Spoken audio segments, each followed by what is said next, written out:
Joining us now from Michigan is Democratic Congresswoman Haley Stevens. She also happens to be a candidate for the Senate seat being vacated by retiring Senator Gary Peters. Congresswoman, we have to start with Charlie Kirk again.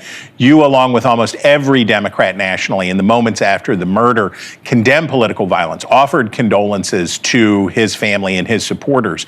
We've heard touching and sincere pleas of a similar kind from Democrats ranging from Bernie Sanders to Hillary Clinton. Many Republicans, though, including the president, are now saying, and we just heard Chairman Crawford say it, about this is a problem of the left, right? This is the left response to this shows a problem with violence. Now, you're a Michiganian. You know this is not a one-sided problem. The plot to kidnap Gretchen Whitmer, there were reports I read of bomb threats against Michigan lawmakers just last week. But after acts of violence from assailants on the right, we've heard similar rhetoric from some Democrats about the violent tendencies on the right.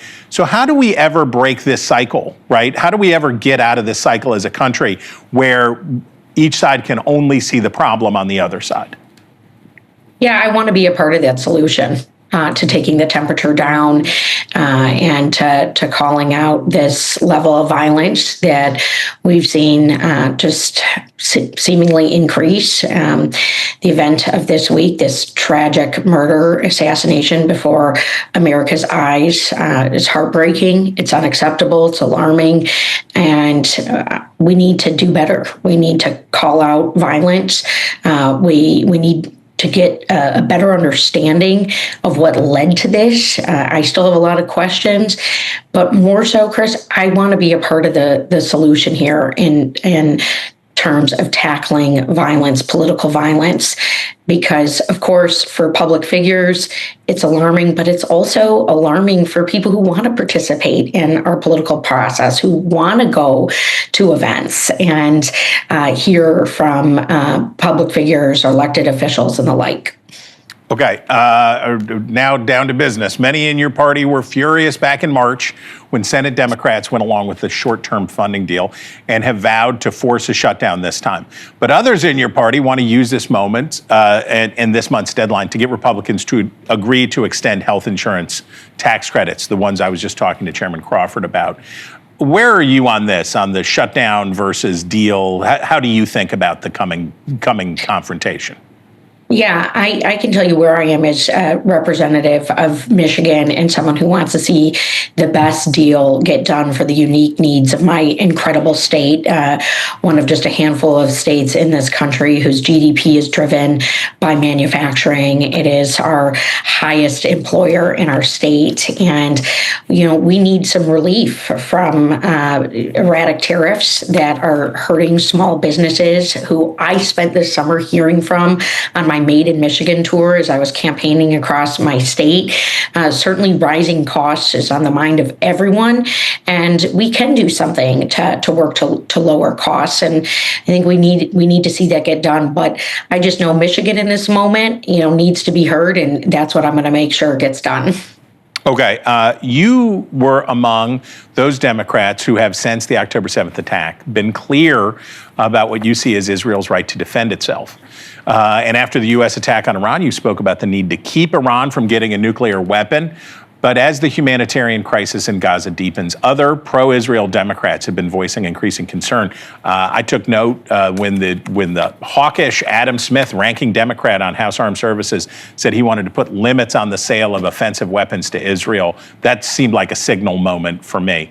How do you see the situation, and what do you think of what Ranking Member Smith said? Yeah, I think we can all agree that pain and suffering of innocent people is heartbreaking. I certainly have been alarmed and so saddened by the images coming out of Gaza.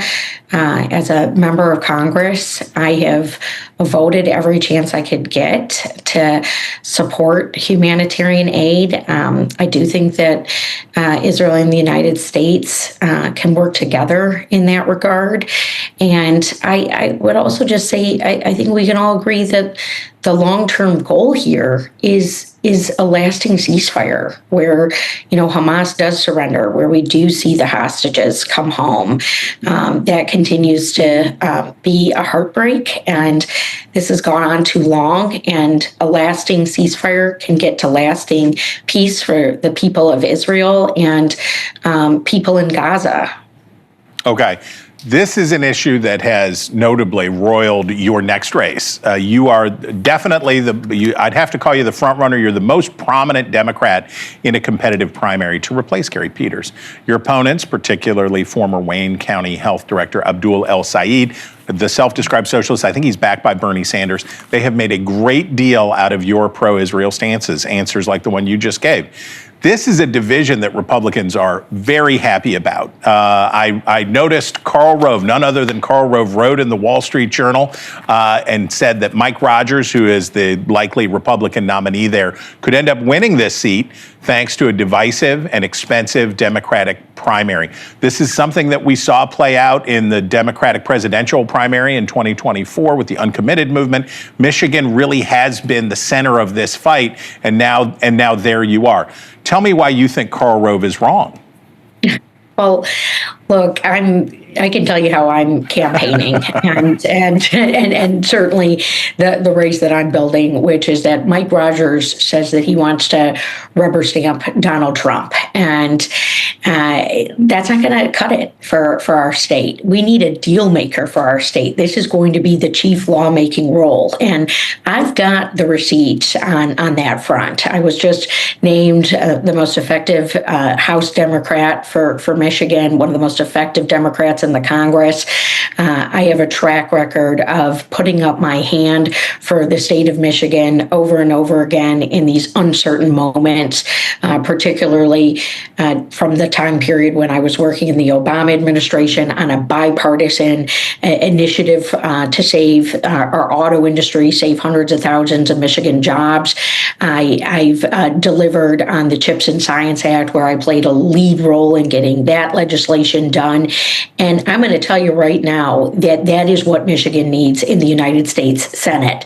Not somebody who's just going to clink martini glasses and roll down the Potomac and, do whatever one administration wants. We've got to do what Michigan wants. And so that's how I'm running my race. And that is why I feel very confident I'm going to earn the votes of Michiganders to become their next United States Senator. Okay. America, if you were from Wolverine Lake, you would know her already. But if you don't, there she is, Congresswoman Haley Stevens. We thank you.